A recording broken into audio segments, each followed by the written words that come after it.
Assalamualaikum warahmatullahi wabarakatuh. Melanjutkan video-video sebelumnya, sekarang kita bicara tentang kematian. Kita mulai dari kutipan Pupuh 8, Asmarandana 1-2. Itulah sebabnya dunia yang saya tempati sekarang ini saya namai alam kubur. Di dunia ini saya menemukan badan yang bersifat jasad sesuai dalil yang lafalnya al-alamu kullu mujudin. Artinya dalam tiap-tiap alam manusia menemukan badan bangkai. Akan tetapi bila saya sudah hidup, tentu saya tidak akan menemukan tubuh lagi. Seumpamanya saya memperoleh badan, sekarang pun sudah tampak. Demikianlah penjelasan saya. Khusus untuk kamu, Modang, jalan saya tidak akan tersesat bila saya besok hidup tidak merawak rambang atau menduga-duga. Bila saya katakan bahwa sekarang ini saya mati, hidup saya di dunia ini menemukan wujud atau keberadaan jisim, tulang, sumsum, otot, serta daging. Tersesat saya dalam dunia alam kematian. Di sini saya berjumpa dengan penyesatan agung, goda rencana, iblis, setan, dan neraka yang banyak jumlahnya.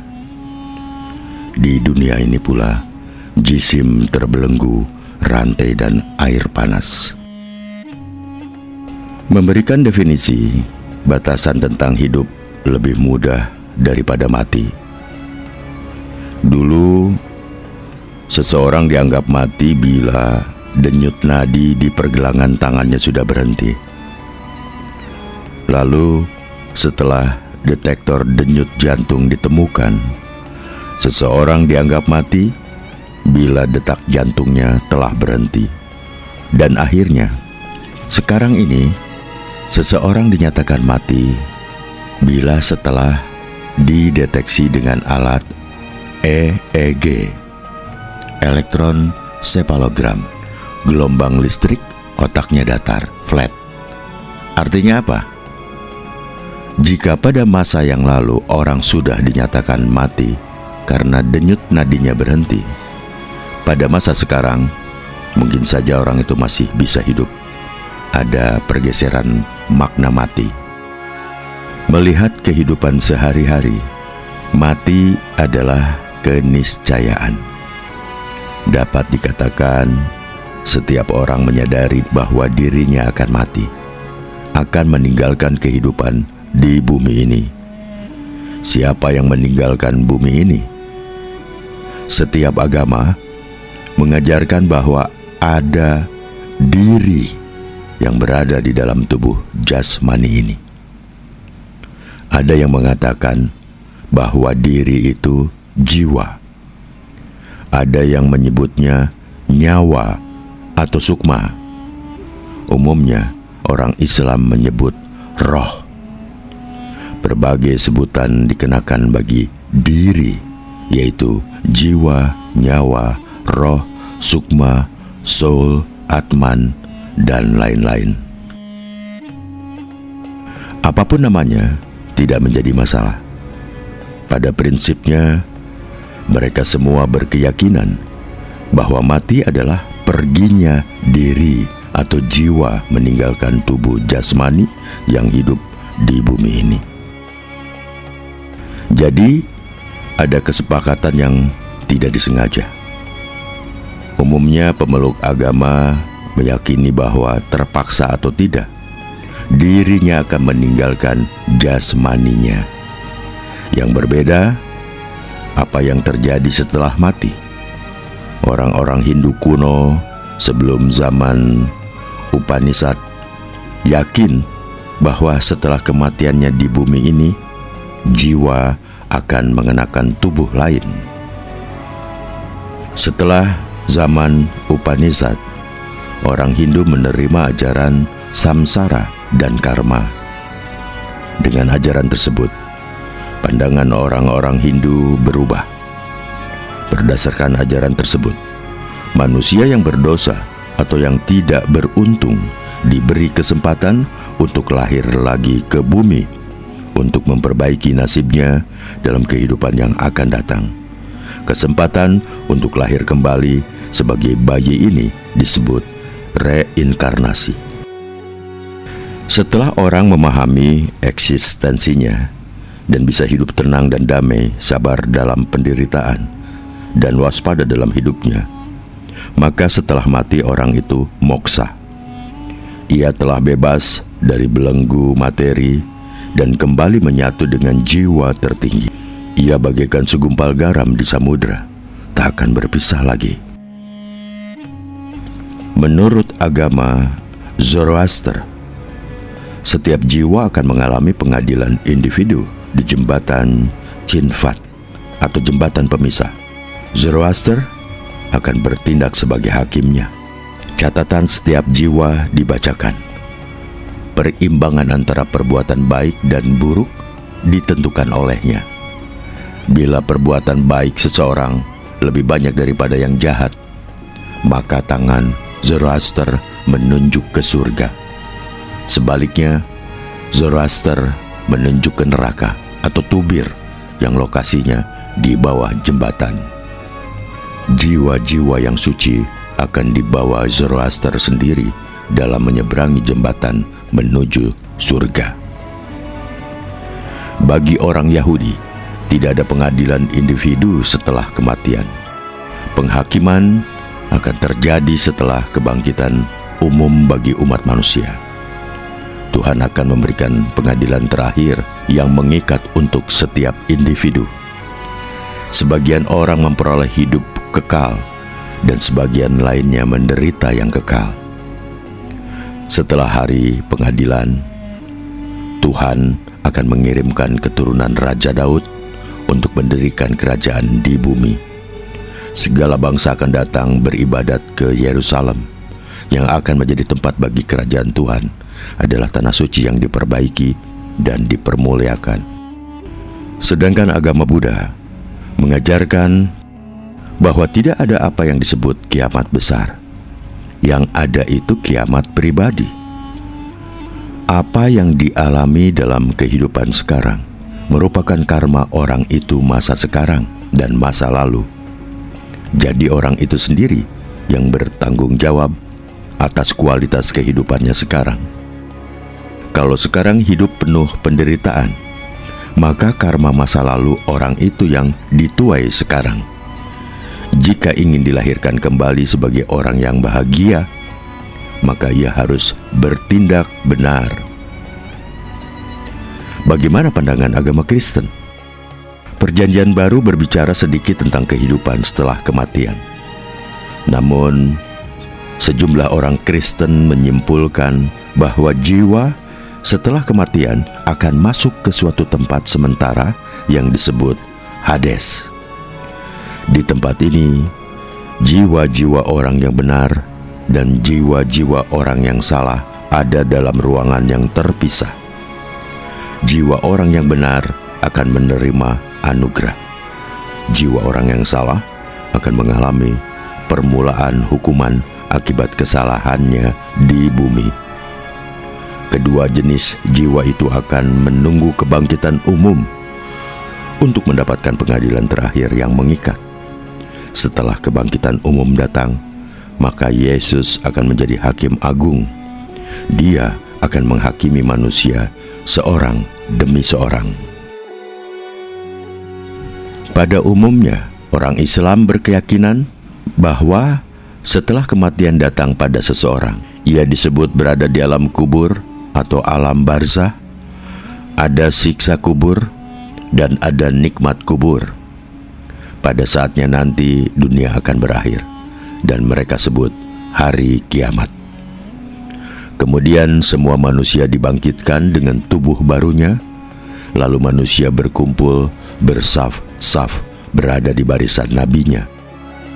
Ada penghakiman terakhir, yang timbangan kebaikannya lebih berat daripada kejahatannya. Ia masuk surga, dan sebaliknya akan dimasukkan ke dalam neraka. Yang di surga kekal adanya, sedangkan yang di neraka ada dua kelompok. Kelompok orang yang kekal di dalamnya, dan kelompok orang yang hanya merasakan penderitaan neraka sebagai pencucian. Nah, semua pandangan yang sudah disampaikan tadi tentu saja merupakan pandangan umum yang ada dalam setiap agama. Pandangan yang berlaku secara umum, bukan pandangan dalam kelompok-kelompok kecil yang ada dalam agama. Jadi, seandainya Anda merasa tidak cocok dengan pandangan yang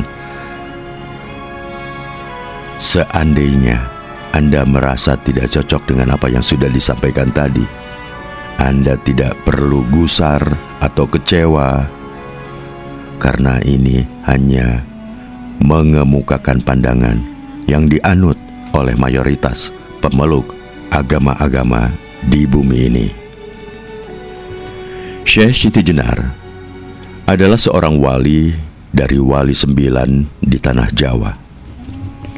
Tetapi dia mempunyai pandangan yang berseberangan dengan pendapat para wali lainnya pada masa itu. Syekh Siti Jenar dianggap murtad, keluar dari Islam. Syekh Siti Jenar dianggap tidak lagi berpijak pada Al-Quran dan hadis. Jika kita membaca kutipan yang sudah disampaikan di awal tadi, pandangan Syekh Siti Jenar bukan saja berbeda dari kepercayaan orang Islam umumnya, tetapi juga berbeda dengan pandangan agama-agama yang lain. Syekh Siti Jenar menganggap dunia ini alam kematian. Manusia yang hidup di dunia ini bersifat mayit, mati. Kehidupan sekarang ini bukan kehidupan sejati, karena masih dihinggapi kematian. Hidup sejati, menurut Syekh Siti Jenar, tidak tersentuh kematian. Badan yang berupa tulang, sumsum, otot, dan daging hanyalah perangkap bagi kehidupan. Dia menganggap bahwa hidup di dunia ini tersesat. Hidup yang sebenarnya itu tanpa raga. Justru adanya raga ini yang menimbulkan banyak penyesatan, godaan, iblis, dan setan. Raga adalah kerangkeng bagi diri atau jiwa. Dengan raganya manusia menjumpai banyak neraka. Dengan raganya manusia merasakan banyak penderitaan. Jadi, bagi Syekh Siti Jenar, hidup ini tanpa raga. Bila orang itu hidup, maka hanya diri pribadinya saja yang ada. Dalam kondisi demikian, tidak ada lagi haus, lapar, dan lesu. Yang ada hanya selamat dan bahagia melulu. Jadi orang hidup sekarang ini hanyalah untuk menyiapkan diri memasuki kehidupan yang sebenarnya. Bila tidak siap, yang ditemui hanyalah alam kematian lagi.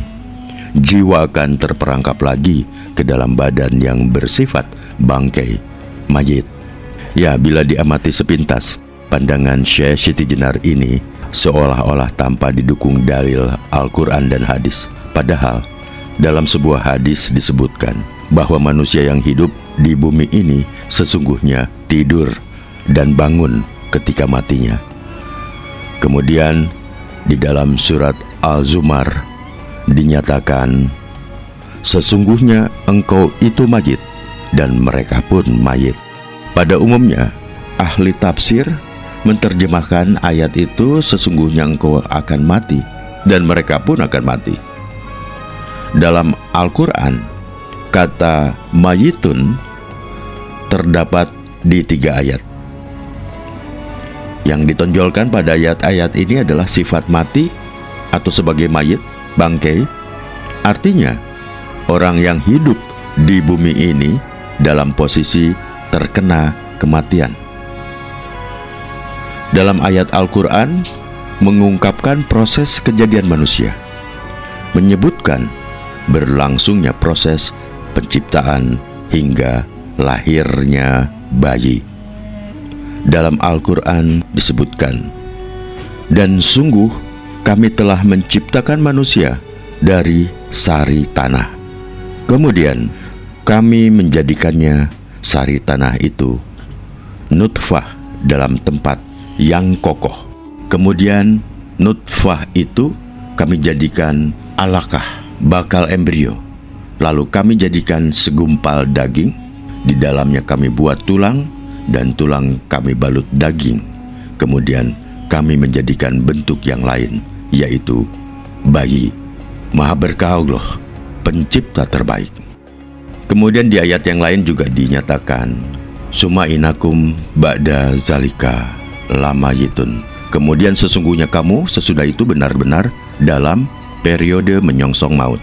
Dengan demikian orang yang hidup di bumi ini berstatus sebagai orang yang sewaktu-waktu menjadi mayit atau bangkai.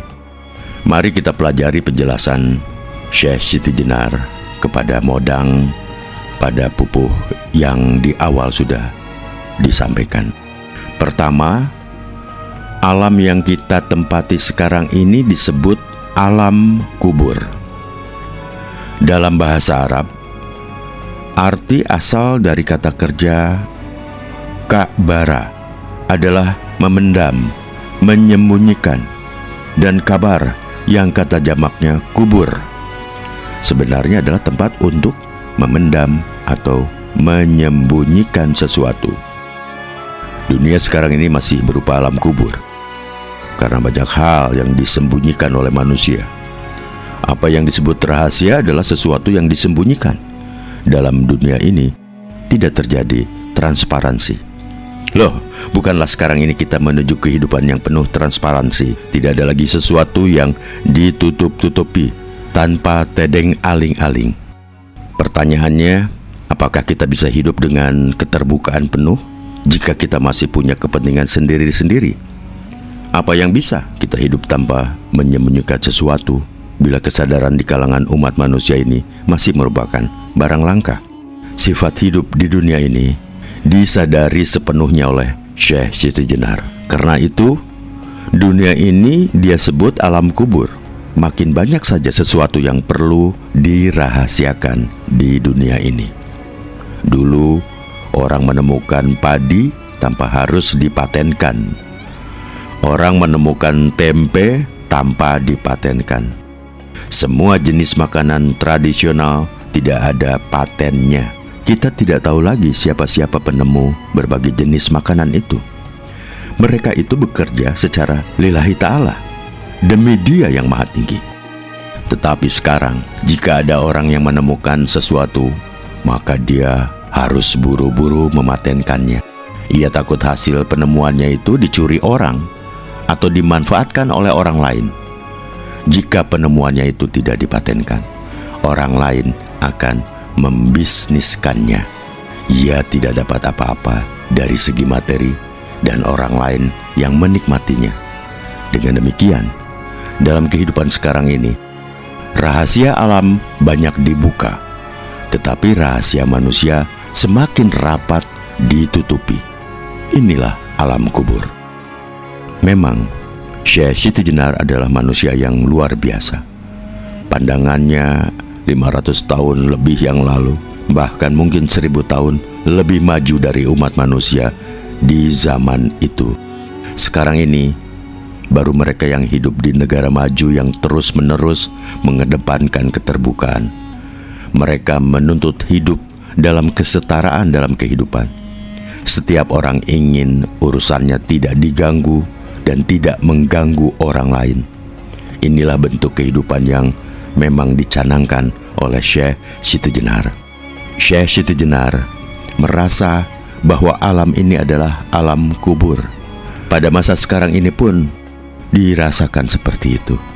Banyak hal yang masih ditutupi. Kejahatan orang besar masih harus ditutupi. Kepentingan sekelompok orang masih harus ditutupi. Agama yang seharusnya memberikan jalan bagi pencerahan digunakan sebagai tutup. Kepandaian yang diberikan Tuhan kepada orang tertentu yang seharusnya dimanfaatkan untuk kesejahteraan umat manusia digunakan untuk menutupi kepentingan segelintir orang. Banyak hal yang disembunyikan dalam alam kubur. Kata kejujuran dalam bermasyarakat hanya merupakan slogan. Ajaran persamaan derajat manusia masih semu. Apalagi kalau itu menyangkut keadilan. Baru menjadi janji-janji politis. Perilaku manusia Indonesia sukar ditebak karena tidak adanya kejujuran bersama. Nah, ketika kita mempelajari penjelasan Syekh Siti Jenar, jadi teringat beberapa ayat yang menyangkut perihal kubur. Ada 5 kata kubur di dalam Al-Quran. Semuanya mengisyaratkan akan adanya kebangkitan kesadaran umat manusia di bumi ini. Kapan waktunya? Tentu saja tidak tahu. Yang jelas sekarang ini manusia mulai menuntut adanya kejujuran di segala bidang.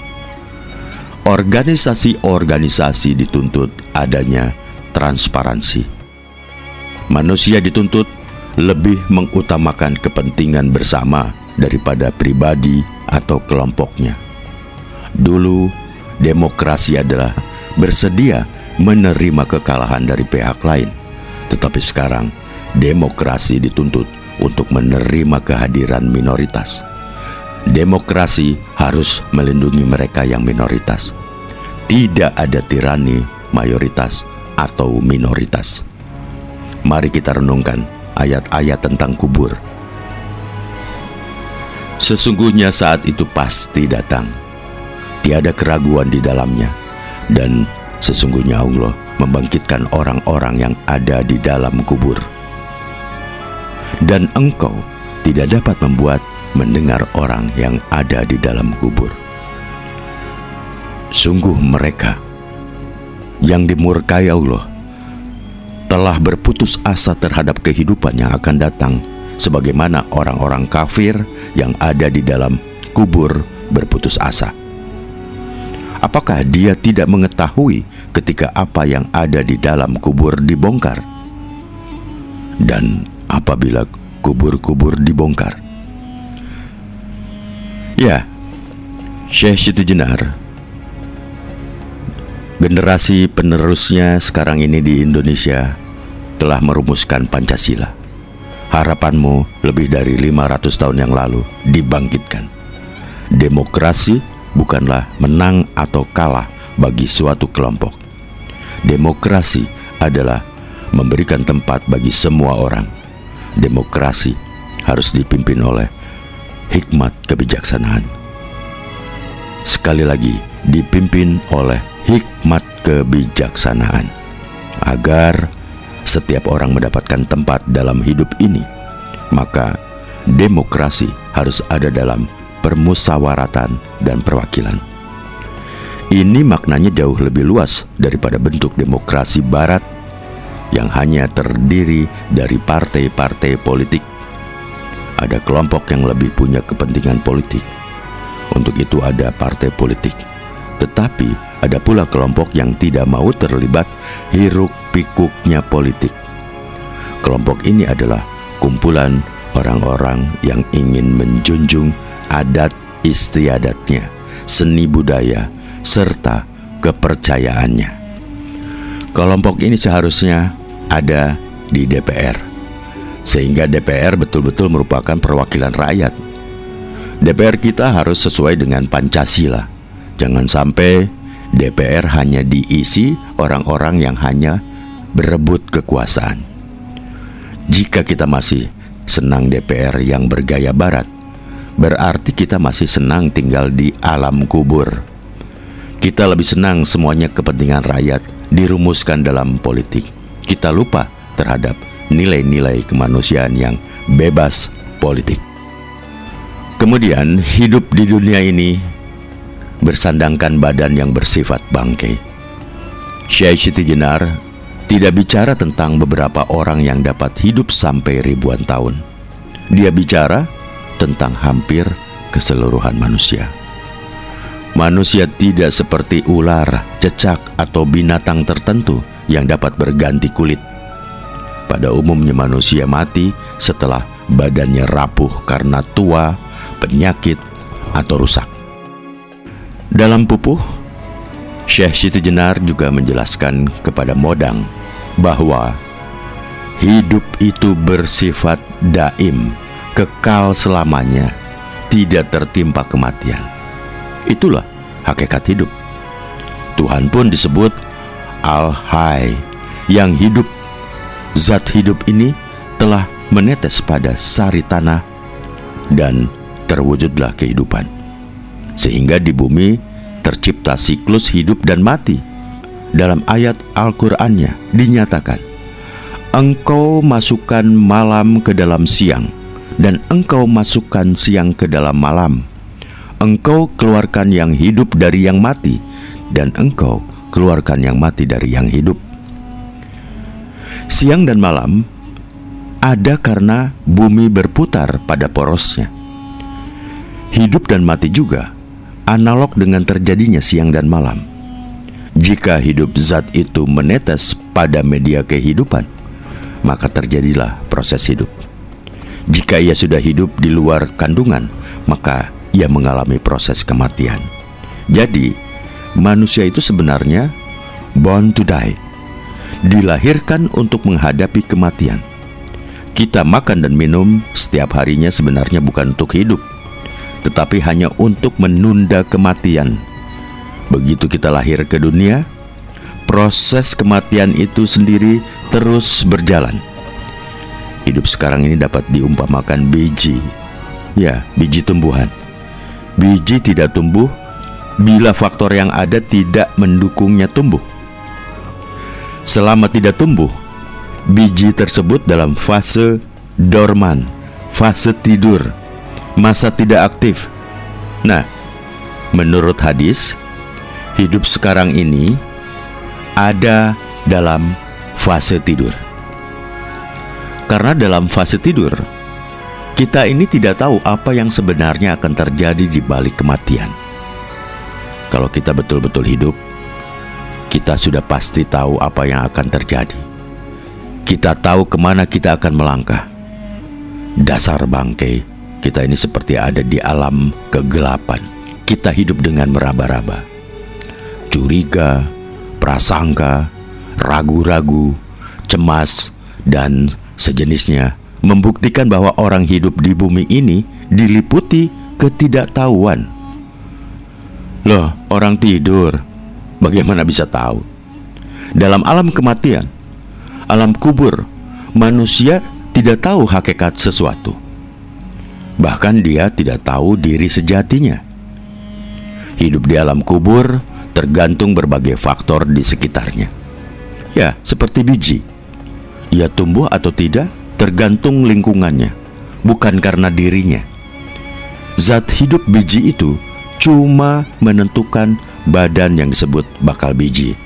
Lalu ia berkembang menjadi biji. Ia baru hidup jika ada media tumbuh yang cocok.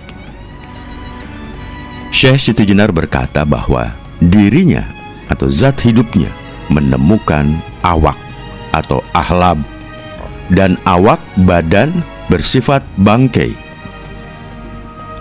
Jadi, begitu kita memasuki alam wujud, maka kita pasti digiring untuk menjadi bangkai. Kata Syekh Siti Jenar, kullu alamin mawujud.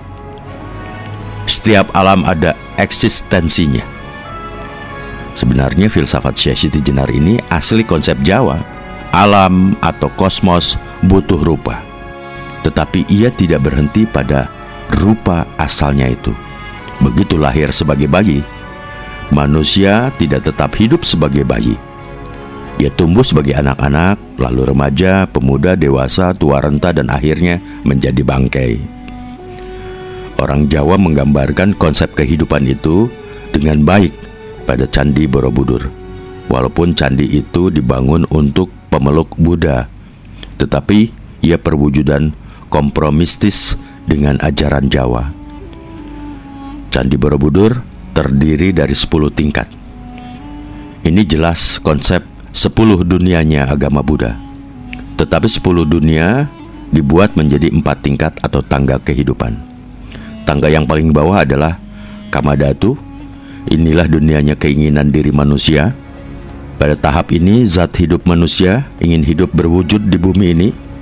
Pada tahap ini zat hidup ingin menemukan awak atau sarira, badan, untuk mewujudkan keinginannya.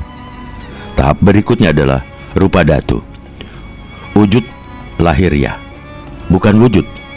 Keberadaan lahiriah, zat hidup telah menemukan keberadaannya di bumi ini. Ia mengekspresikan dirinya dalam pergaulan hidup, dunia eksoteris. Di dunia ini manusia berbuat, beramal, dan bertindak. Untuk apa? Untuk meraih tingkat hidup yang lebih tinggi. Tetapi alam ini diliputi kegelapan. Kita tidak tahu jalan menuju tangga berikutnya. Karena itu pada alam ini manusia dituntut untuk mepes hawa nafsu, mengendalikan keinginannya, karena badan kita sedang mengalami proses kematian. Jika kita tidak mampu mepes keinginan kita, ya kita, zat hidup kita akan netes lagi untuk menjadi biji. Begitulah siklus hidup yang tidak henti-hentinya. Ada 5 lorong dalam Rupa Dhatu. Lorong kelima merupakan lorong peralihan. Jadi kelima lorong itu melambangkan kama, banda, kuasa, puja, dan anteng. Kama adalah kesenangan. Kama adalah kesenangan seksual. Banda adalah kesenangan terhadap harta dan benda. Kuasa merupakan keinginan manusia berkuasa. Sedangkan puja adalah sifat manusia ingin dipuja, dipuji, dan dihormati. Lorong pada tingkat kelima yaitu lambang anteng merupakan langkah manusia pada tahap awal untuk bisa menguasai dirinya. Ia merupakan langkah untuk ke tangga Arupa Dhatu. Jika kita mampu mengendalikan hidup kita, maka kita bisa menemukan jalan bagi kehidupan sesudahnya. Inilah Arupa Dhatu, alam tanpa wujud. Kita memang masih hidup di dunia, tetapi kita telah ada di alam tanpa angan-angan, alam tanpa nilai, alam apa adanya. Manusia berkarya tanpa pamrih. Manusia sudah melepaskan diri dari kepentingannya sendiri atau kelompoknya. Manusia memegang agama yang paling pas buat dirinya, bukan jalan yang disediakan oleh orang lain. Karena itu, patung-patung Buddha dikerangkeng dalam stupa. Pada tahap ini manusia bertekad bulat untuk mengepompongkan diri hidup sebagai kepompong. Dalam keberadaan Arupa Dhatu, manusia berusaha membebaskan dirinya dari 3 jeratan keinginannya, yaitu keinginan lahiriah, keinginan yang lahir dari tuntutan awak atau badan jasmani, keinginan pikiran yang lahir dari tuntutan non-materi yang bersifat abstrak, dan keinginan rohani atau spiritual yang lahir dari sebuah cita-cita atau obsesi dalam hidup ini. Pelataran Arupa Dhatu ini juga merupakan simbol bagi rasa cipta dan karsa. Laku anteng merupakan tangga transisi peralihan. Hidup begitu menetes pada daging, tulang, dan otot, punya daya untuk merespon atau memberikan tanggapan terhadap lingkungannya. Daya rasa tumbuh dalam badan jasmani itu. Kemudian manusia mencoba mengerti, memahami hal-hal yang ia tangkap.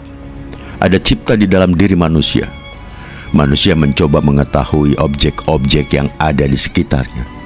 Bukan hanya tahu namanya, tetapi juga hubungan satu dengan lainnya. Ia ingin tahu gunanya, kemudian daya hidup ini berkembang dan lahirlah karsa. Ada karsa kehendak dalam diri manusia.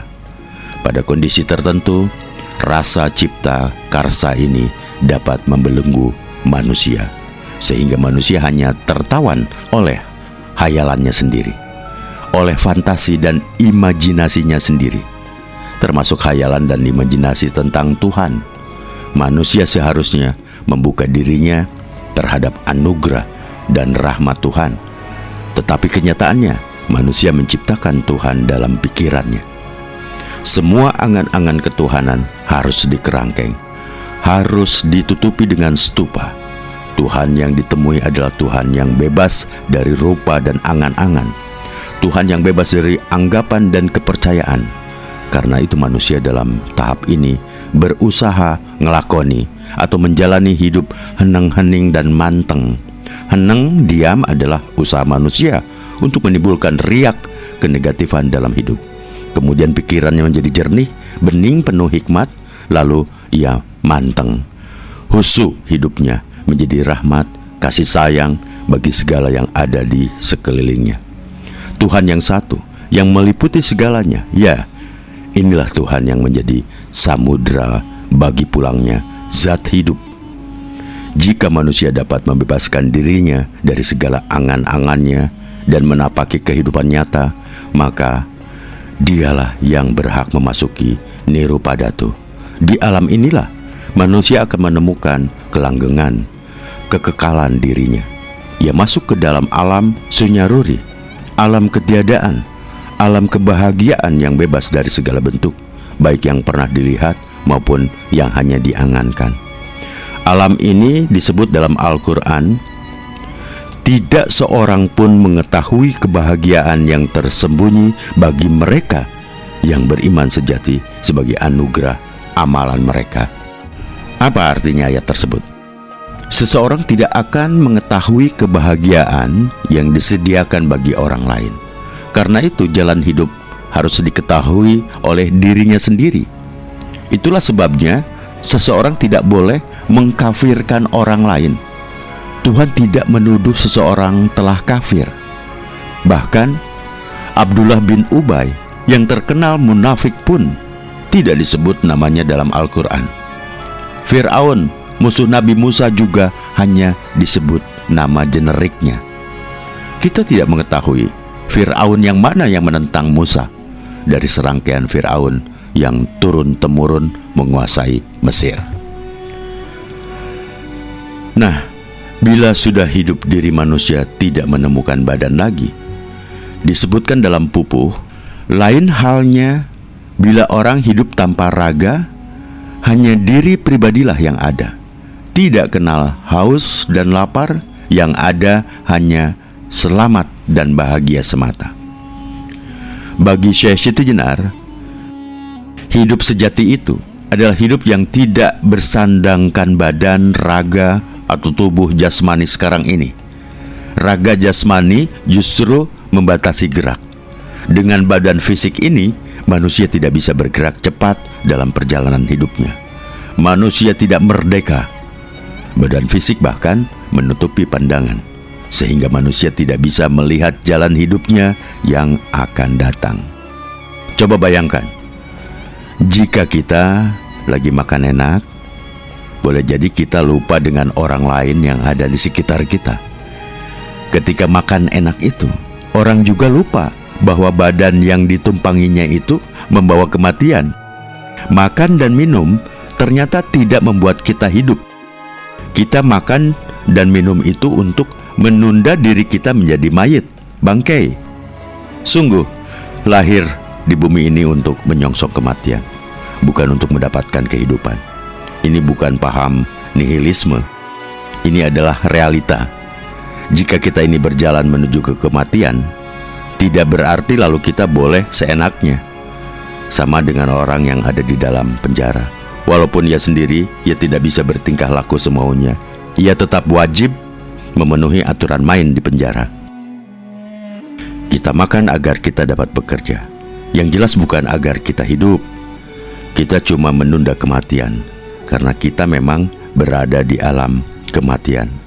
Lalu untuk apa kita hidup sekarang ini? Untuk menemukan jalan hidup. Dunia ini bukan jalan hidup, justru jalan-jalan menuju kematian. Kesempatan hidup di bumi ini sebenarnya untuk menemukan jalan hidup.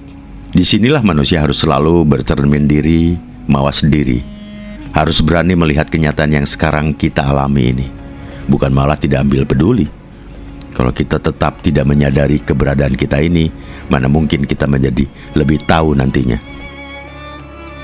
Barang siapa yang buta dirinya atau bukan mata fisiknya di dunia ini, di hari nanti ia lebih buta dan jalan yang ditempuhnya lebih menyesatkan.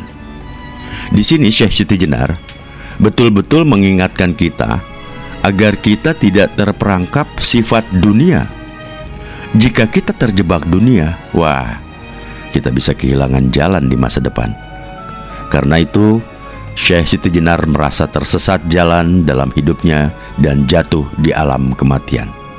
Di sini manusia bertemu dengan berbagai macam penyesatan, godaan, setan, iblis, neraka. Semuanya mengurung manusia di dunia ini. Bahkan anak istri, ibu bapak, sanak saudara, semuanya bisa menjadi godaan yang besar. Dan ini tidak salah secara Qur'ani.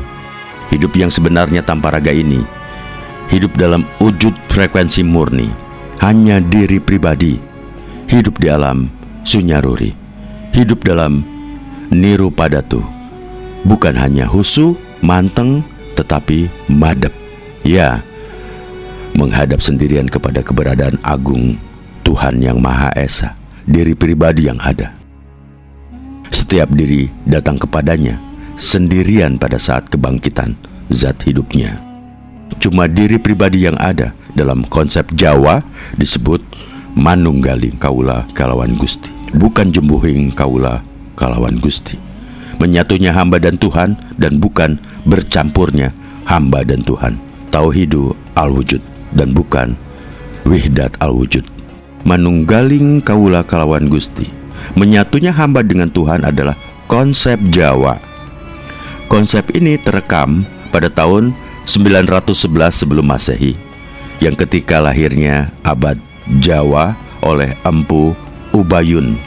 Memang dalam penerapan konsep tersebut ada yang mendapat pengaruh dari agama Hindu, Buddha, atau Islam. Tetapi Syekh Siti Jenar tampaknya memilih yang asli Jawa, yaitu yang tekanannya pada Atman, diri pribadi.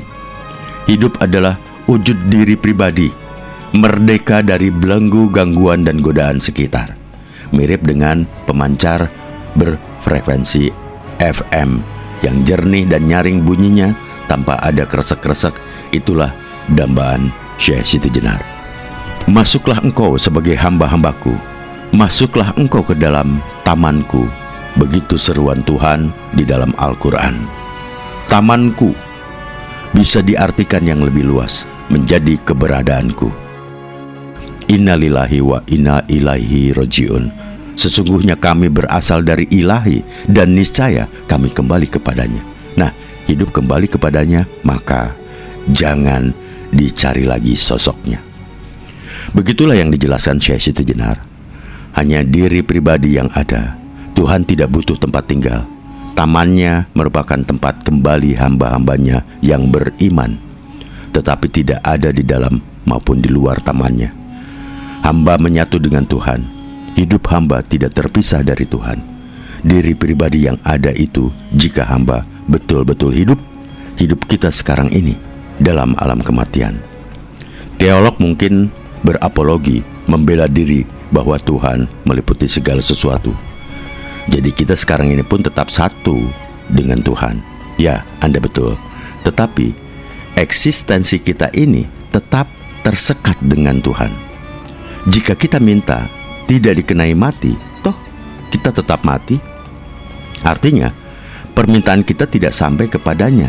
Ini realita. Padahal Tuhan berfirman, mintalah kepadaku, niscaya aku penuhi kamu.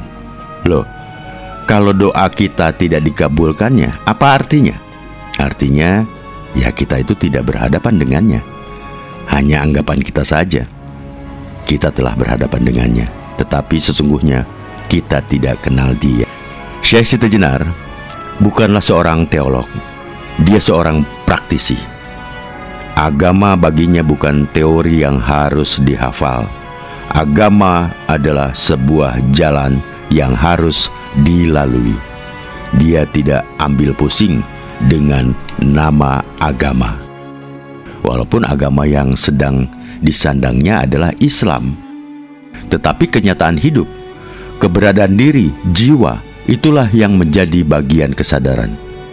Syekh Siti Jenar dalam hidupnya di dunia ini menyadari sepenuhnya bahwa hidup di dunia ini ada di alam kematian. Karena kita sebagai bangkai, maka kita tidak mampu berkomunikasi dengan Tuhan. Jika kita merasa bisa berkomunikasi, itu karena perasaan kita sendiri, itu karena anggapan kita sendiri. Loh, kalau kita mengikuti pandangan Syekh Siti Jenar, kita jadi pasif dong. Wong dunia ini dianggap sebagai alam kematian, berarti orang tidak perlu bekerja. Buat apa bekerja jika nyatanya kita ini berawak bangkai? Nah, pertanyaan-pertanyaan itu biasanya timbul dari orang yang membela paham yang diikutinya. Padahal Syekh Siti Jenar tidak berurusan dengan paham. Dia tidak berurusan dengan isme, paham. Dia cuma ingin menjelaskan kepada para wali yang bertanya tentang pendapatnya. Untuk bisa mengerti pandangan Syekh Siti Jenar, ini ada beberapa kutipan terjemahan. Allah yang menjadikan malam bagi kamu agar kamu bisa menenteramkan diri, dan menjadikan siang agar kamu melihat. Sesungguhnya Tuhan senantiasa memberikan anugerah kepada manusia, tetapi kebanyakan manusia tidak bersyukur. Coba kita perhatikan dengan seksama ayat itu. Di situ, malam dicipta agar manusia bisa merasa tentram, menenteramkan diri. Yang oleh banyak ahli tafsir, kata ini diterjemahkan menjadi untuk beristirahat. Buat apa beristirahat? Agar besoknya badan yang terasa segar ini digunakan untuk melihat, berjaga, melek. Biasanya kata ini diterjemahkan menjadi untuk bekerja. Malam beristirahat, siang untuk bekerja mencari nafkah. Apa tujuan pokok mencari nafkah? Tentu saja untuk bisa makan, lalu nyandang, berpakaian, dan mapan bertempat tinggal. Lalu untuk apa makan, berpakaian, dan bertempat tinggal itu? Untuk hidup. Nah, salah jawaban itu, kata Syekh Siti Jenar. Pangan, sandang, dan papan adalah untuk mempertahankan hidup di bumi, alias untuk menunda kematian. Kematiannya sendiri tidak dapat dihentikan, cuma kita bisa tunda. Karena itu bahasa ayat tersebut tidak menggunakan kalimat siang hari untuk bekerja. Kalimatnya adalah diciptakan siang hari untuk melihat, melek. Bekerja itu hanya karena kondisi saja. Seandainya pangan itu berlimpah di sekeliling kita, maka bekerja untuk cari nafkah tidak ada gunanya. Loh, sekarang kita bekerja keras, bercucur keringat, karena pangan tidak tersedia mudah di sekitar kita. Distribusi pangan tidak merata. Kemudahan mendapatkan pangan semakin hilang, padahal kematian harus ditunda dalam hidup ini. Lalu manusia mencari hiburan. Malam hari tidak cukup lagi untuk menenteramkan diri. Bahkan pekerjaan tertentu harus dikerjakan malam hari. Di mana letak validitas ayat itu? Jika kita selalu pahami ayat secara harfiah, lalu manusia menciptakan berbagai macam alat untuk kemudahan hidupnya. Tetapi itu semua bukan untuk hidup. Semua yang dilakukan manusia sekarang ini hanya untuk menunda yang namanya kematian. Kita sendiri hidup dalam alam kematian. Kita selalu menyederhanakan makna siang hari untuk melihat menjadi siang hari untuk berusaha. Karena itu kita tidak menyadari kebangkaian kita. Kalau toh ada yang menyadari kebangkaiannya, itu pun hanya sedikit. Bukankah kebanyakan manusia tidak bersyukur? Tidak mensyukuri bahwa dirinya sekarang ini menjadi bangkai. Tidak menyukuri bahwa sekarang ini kita sebagai ulat. Lihat, ulat makan untuk berkepompong dalam perjalanan hidupnya. Tujuannya menjadi kupu-kupu yang indah.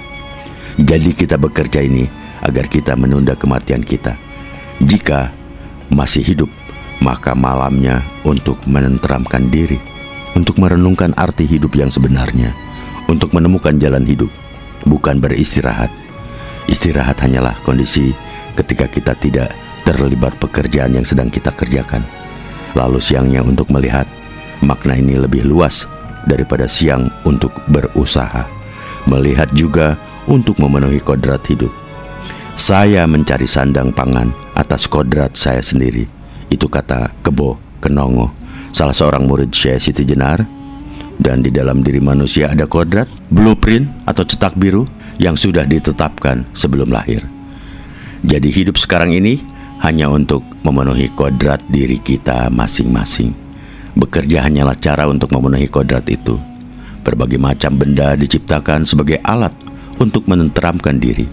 Berbagai sarana diciptakan manusia untuk memudahkan kehidupan kita sekarang ini. Sedangkan tujuan hidup kita sekarang ini, ya, untuk dapat menemukan jalan hidup. Ya, agar kita tetap tidak terbelenggu dalam alam kematian. Karena hidup ini untuk memenuhi kodrat dirinya, maka tidak dibenarkan mengusik, menzolimi, mengganggu, menekan, membuat derita orang lain. Agama Islam yang datang kemudian ke tanah Jawa, Nusantara juga punya pandangan. Islam itu tidak menderita dan tidak pula membuat orang lain menderita. Hidup yang sebenarnya adalah bebas dari rasa haus dan lapar. Hidup bebas dari lesu dan letih. Hidup itu selamat dan bahagia melulu. Hidup yang sekarang ini hanya untuk menemukan jalan hidup agar tidak menjadi bangkai lagi. Demikian yang bisa saya sampaikan. Terima kasih atas perhatiannya. Kita akan jumpa kembali di video berikutnya. Wassalamualaikum warahmatullahi wabarakatuh.